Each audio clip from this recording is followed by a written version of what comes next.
జంతు కణం సూక్ష్మ నిర్మాణం అల్ట్రాస్ట్రక్చర్ ఆఫ్ ఎనిమల్ సెల్ అనే టాపిక్ మీద మీకు వీడియో లెసన్స్ చేయదలుచుకున్నాను. ఓకే, జంతు కణ సూక్ష్మ నిర్మాణం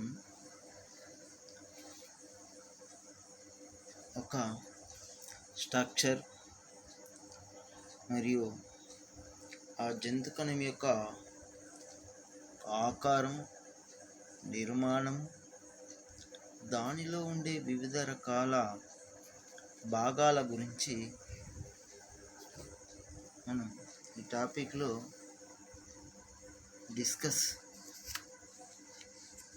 తెలుసుకున్నాము.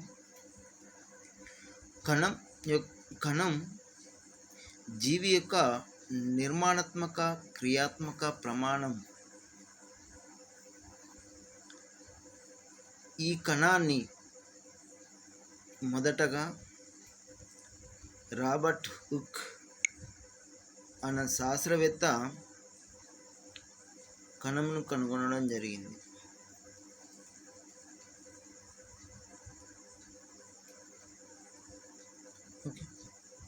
మరి ఇతడు బెండు కణజాలంను చూసి దానిలో ఉండే వివిధ రకాల చిన్న చిన్న నిర్మాణాలను చేయడం జరిగింది. ఈ పరిశీలనలో చిన్న గదుల్లాంటి నిర్మాణాలు కనుగొనడం జరిగింది. ఈ గదుల్లాంటి నిర్మాణాలనే కణము అని రాబర్ట్ హుక్ అనే శాస్త్రవేత్త కనుగొనడం జరిగింది. ఓకే, అప్పటి నుంచే కణం ప్రమాణముగా దాన్ని మనం పేర్కొనడం. అలాగే లోవి సికెవిడ్జ్ అనే శాస్త్రవేత్తలు కణాన్ని ప్లాస్మా చేత ఆవరించబడి ప్రత్యుత్పత్తి శక్తి కలిగిన జీవి యొక్క జీవిత ప్రమాణమని నిర్వహించడం జరిగింది. ఓకే, మరి జంతు సామ్రాజ్యాన్ని వర్గీకరణ ప్రకారం చూసినట్లయితే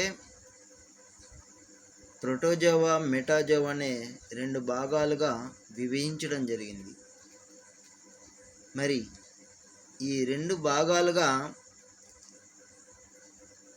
వాటి శరీరంలో ఉండే కణాలను ఆధారంగా చేసుకొని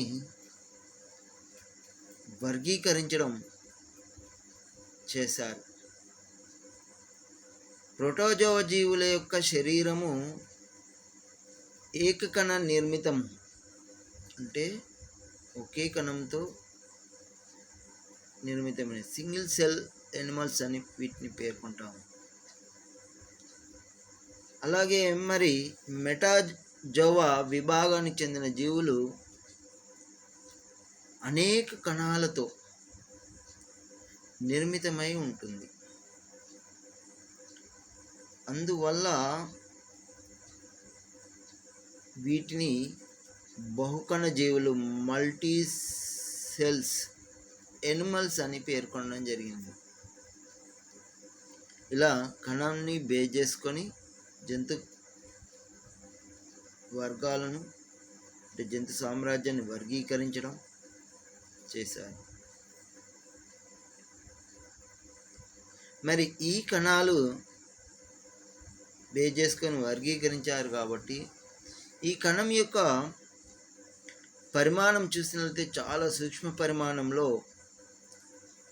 సుమారు 1 మైక్రాన్ నుంచి 275 మైక్రాన్ వరకు వాటి పరిమాణం కలిగి ఉంటాయి.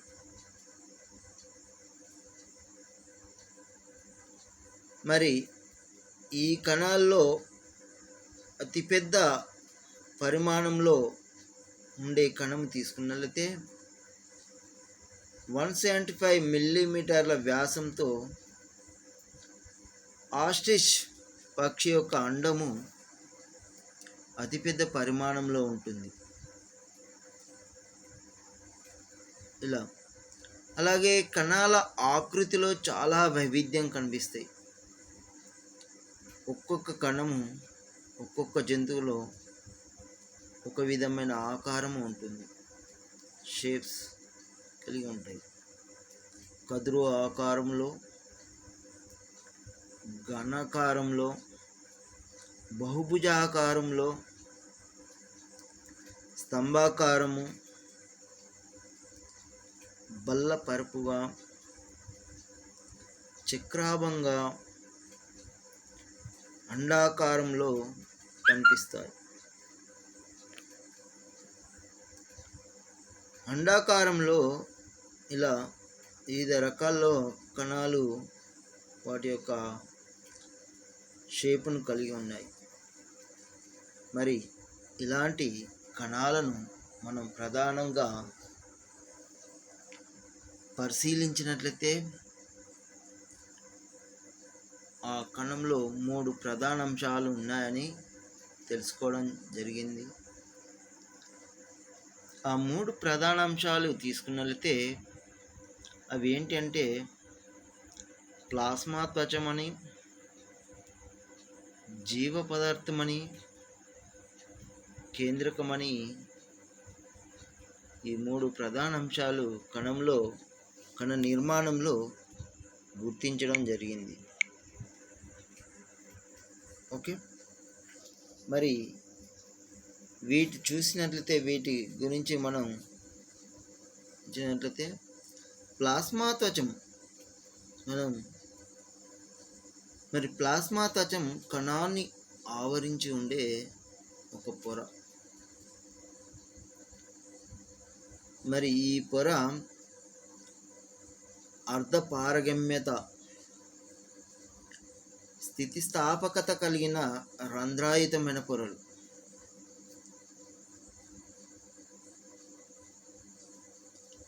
ఈ ప్లాస్మా త్వచము కణాన్ని ఆవరించి ఉండే ఒక రకమైన స్థితిస్థాపక శక్తిని కలిగి ఉన్న పొరగా పేర్కొంటాము.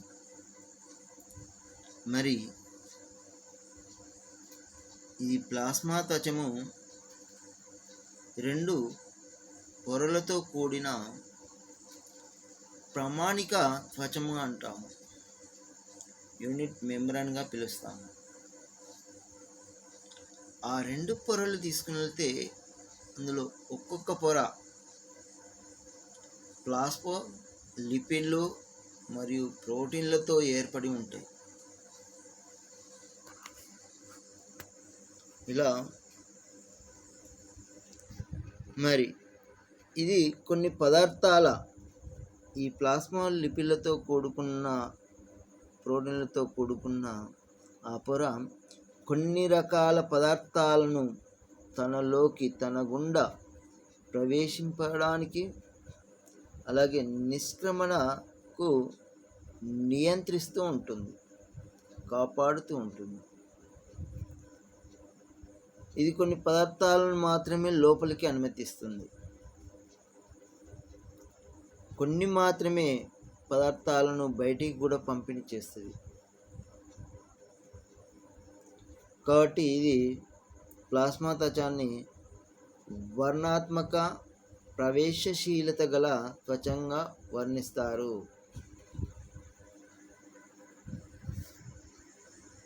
ఇలా పిలవడం ఈ ప్లాస్మా త్వచం కణంను ఆవరించి ఉండే పొర. ఓకే, ప్లాస్మా త్వచం అంటే. నెక్స్ట్ రెండో ప్రధాన అంశం ఏంటంటే జీవ పదార్థం. దీన్ని సైటోప్లాజం అంటాము, సైటోప్లాజం. మరి ఇది ప్లాస్మా త్వచం కేంద్రకం మధ్య ఉన్న సజాయితమైన ద్రవ పదార్థాన్ని జీవ పదార్థం అంటాము. ఈ జీవ పదార్థంలో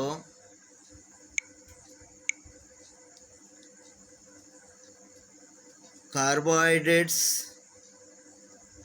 ప్రోటీన్లు, లిపిడ్లు ఇంకా కేంద్రక ఆమ్లాలు, న్యూక్లిక్ యాసిడ్స్ మరియు ఎంజైమ్ లాంటి కార్బన పదార్థాలు, ఇవే కాకుండా నీరు, సోడియము, కాల్షియం లవణాలు లాంటి అకార్బన పదార్థాలు కలిగి ఉంటాయి. ఈ జీవ పదార్థంలో విభిన్న క్రియలు నిర్వర్తించే కణంగాలు తేలుతూ ఉంటాయి. ఇక్కడ పటంలో చూసినట్లయితే ఈ విధంగా ఉంటుంది.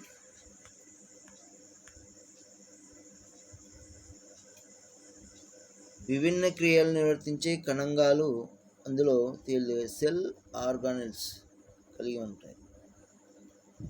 ఇలా ఇవి ఉంటాయి. మరి జీవ పదార్థంలో ఈ కణంగాలు తీసుకున్నట్లయితే చాలా రకాల కణంగాలు మన జంతు కణం నిర్మాణంలో చూడవచ్చు. మధ్యలో ఆ జీవ పదార్థంలో ముఖ్యంగా అంతర్జీవ ద్రవ్యజాలకము, దీన్ని ఎండోప్లాస్మిక్ రెటిక్యులం అని, గాల్జీ సంక్లిష్టం, రైబోజోములు, లైసోజోములు, మైటోకాండ్రియాలు, సెంట్రోజోమ్ లాంటి కణంగాలు జంతు కణ నిర్మాణంలో మనం తెలుసుకోవచ్చు, చూడవచ్చు, గమనించవచ్చు.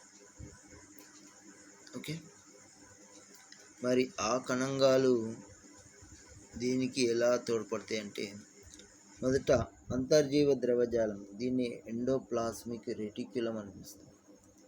దీన్ని ఈ కణం లోపల ఈ భాగాన్ని పోర్టర్ అనే శాస్త్రవేత్త గుర్తిస్తారు. దీన్ని కణ అస్థిపంజరం, సెల్ స్కెల్టన్ అని పిలుస్తాము. ఇది కణంలో వివిధ పదార్థాల రవాణాలో తోడ్పడుతుంది. సాధారణంగా రైబోజోమ్ల అంతర్జీవ ద్రవ్యజాలకంతో సంబంధాన్ని కలిగి ఉంటాయి. రైబోజోమ్లు అంతర్జీవ ద్రవ్యజాలకంతో సంబంధాన్ని కలిగి ఉంటాయి. ఇలా అంతర్జీవ ద్రవ్యజాలము ఒక మన ప్రత్యేకంగా ఆ కణ నిర్మాణం, కణంగాల గురించి తర్వాత ఒక్కొక్కటి వివరించడం చేస్తుంటాం. నెక్స్ట్ టాపిక్ గాల్జీ సంక్లిష్టం. దీన్ని క్యామిల్లో గాల్జీ అనే శాస్త్రవేత్త గుర్తించాడు. ఇది సిస్టర్నలు, నాళికలు, ఆశయాలు అనే నిర్మాణాలతో ఉంటుంది. స్రావక కణాల్లో ఈ నిర్మాణాలు అధికంగా ఉంటాయి. ఫ్లూయిడ్ సెల్లో, గ్రంథి సెల్లో ఈ కణాలు, ఈ గాల్జీ సంక్లిష్టము ఎక్కువ సంఖ్యలో ఉంటాయి. నెక్స్ట్ రైబోజోములు చూసినట్లయితే, రైబోజోములు వీటిని పలాడే అనే శాస్త్రవేత్త గుర్తించాడు. ఇవి జీవ పదార్థంలో తేలాడుతూ ఉంటాయి మరియు అంతర్జీవ ద్రవజాలాన్ని కంటిపెట్టుకుని ఉంటాయి. మరి ఈ రైబోజోములు ప్రోటీన్ల సంశ్లేషణలో ప్రముఖ పాత్ర వహిస్తాయి. కాబట్టి వీటిని ప్రోటీన్ల కర్మాగారాలు అంటాము.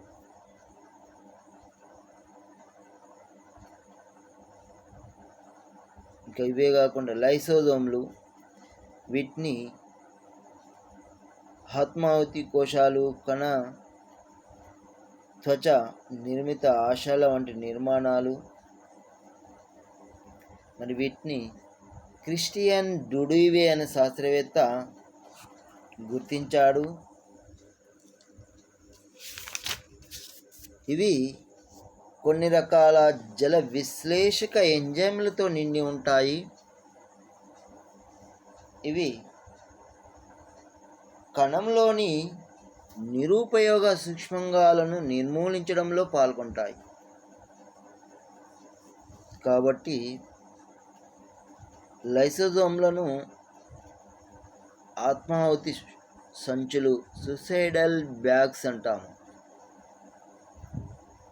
ఇవి కణంలోకి ప్రవేశించే బ్యాక్టీరియాలను కూడా చంపేస్తాయి. ఇలా సెల్ఫ్ కిల్లింగ్ సెల్స్ అని వీటిని మనం పేర్కొంటాము. నెక్స్ట్ మైటోకాండ్రియా అని ఇంకొక కణాంగము. ఇది చాలా ముఖ్యమైనదిగా గుర్తిస్తాం. దీన్ని బెండా అనే శాస్త్రవేత్త కనుగొన్నాడు.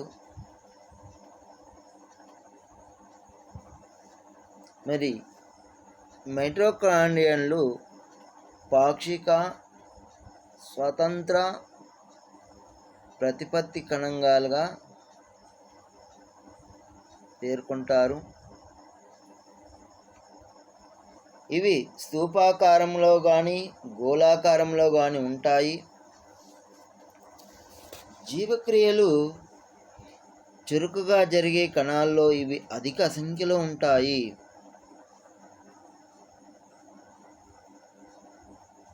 ఈ కణాల్లో జరిగే అనేక జీవక్రియ చర్యలు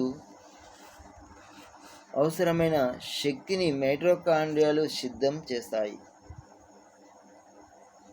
కాబట్టి మైటోకాండ్రియాలను కణశక్తి ఒక కణం యొక్క శక్తాగారాలని, పవర్ హౌస్ ఆఫ్ సెల్స్ అని మనం పేర్కొంటాము. అలాగే మైటోకాండ్రియాలు క్రెబ్స్ వలయం, ఎలక్ట్రాన్ రవాణా చర్యలో పాల్గొంటే తనకుండా జరుగుతాయి. కాబట్టి ఇది పవర్ హౌస్ ఆఫ్ సెల్స్ అని వీటికి పేర్కొంటాం. నెక్స్ట్ ఇంకొక కణంగము సెంట్రోజోమ్స్. వీటిని బెండెన్ అనే శాస్త్రవేత్త గుర్తిస్తాడు. వీటిని కణ మద్యం అంటారు. జంతు కణాల్లో కణ విభజనను ప్రారంభించడంలో సెంట్రోజోమ్ ప్రముఖ పాత్ర వహిస్తుంది. వృక్ష కణాల్లో ఇవి ఉండవు.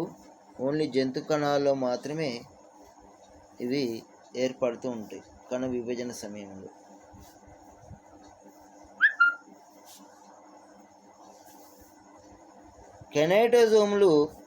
కెనైటోజోమ్లను ఆధార కణికలు అంటారు. వీటి నుంచి శైలికలు, కషాబాలు ఏర్పడతాయి. ఇంకా కణంగా సూక్ష్మనాళికలు, అల్ట్రాట్యూబుల్స్, ఇవి ప్రోటీన్లతో ఏర్పడిన నిర్మాణాలు. ఇవి కణానికి ఆకారాన్ని ఇవ్వడంలో, జీవ పదార్థ భ్రమణంలోను, కణంలో పదార్థాల రవాణాలోను మరియు కణ విభజనలోను ఉపయోగపడతాయి. మరి ఇవే కాకుండా, ఈ కణంగాలే కాకుండా ఇంకొక మూడవది ముఖ్యమైన కణంగం ఏంటిదంటే కేంద్రకం. మరి ఈ కేంద్రకాన్ని రాబర్ట్ బ్రౌన్ అనే శాస్త్రవేత్త కనుగొన్నాడు. ఇది సాధారణంగా ఎలా ఉంటుందంటే గోళాకారంలో ఉండి కణం యొక్క మధ్యలో జీవ పదార్థం మధ్యలో విస్తరించి ఉంటుంది. అలా కణ మధ్యంలో అమరి ఉంటుంది. మరి కణానికి చెందిన వివిధ క్రియలను క్రమపరిచే నిర్మాణంగా సెంట్రల్ ఆర్గాన్గా దీన్ని కేంద్రకంను న్యూక్లియస్ని పిలుస్తాం. అందుకే ఇది చాలా ప్రముఖ పాత్ర పోషించడంలో ఇది ముఖ్యమైన కణంగంగా భాగముగా పేర్కొంటాం. కేంద్రకంలో కేంద్రక త్వచము, కేంద్రక ద్రవము, క్రోమాటిన్ పదార్థము, కేంద్రకాంశం అనే నిర్మాణాలు దీనిలో ఉండే భాగాలు. ఓకే. కేంద్రకములో ఉండే ద్రవంలో కేంద్రక ద్రవం అంటాము.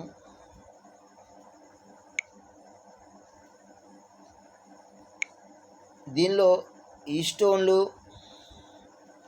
ప్రోటామైన్లు మొదలైన ప్రోటీన్లు కలిగి ఉంటాయి.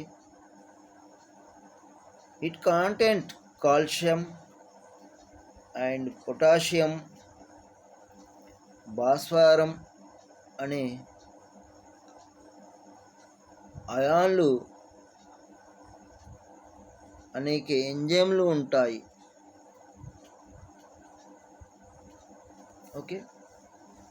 మరి క్రోమాటిన్ పదార్థం చూసినట్లయితే ఇక్కడ ఈ క్రోమాటిన్ పదార్థంలో కేంద్రక ద్రవం వలలాగా విస్తరించి ఉంటుంది. ఇది కణ విభజన సమయంలో క్రోమోజోములుగా మారుతుంది.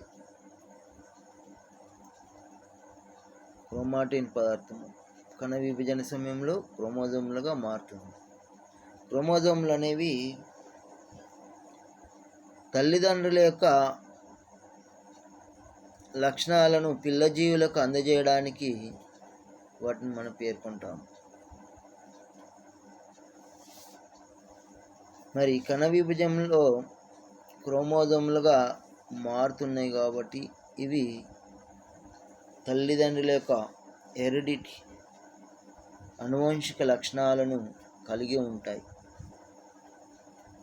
ఇలాంటి కేంద్రకం లోపల 1 లేదా 2 కేంద్రకాంశములు ఉంటాయి. మరి ఈ కేంద్రకాంశంలో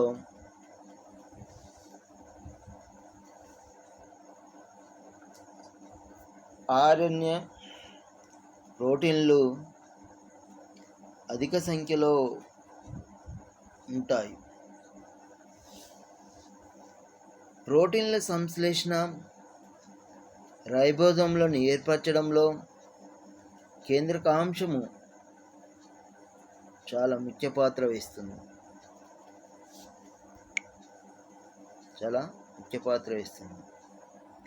మరి ఇలా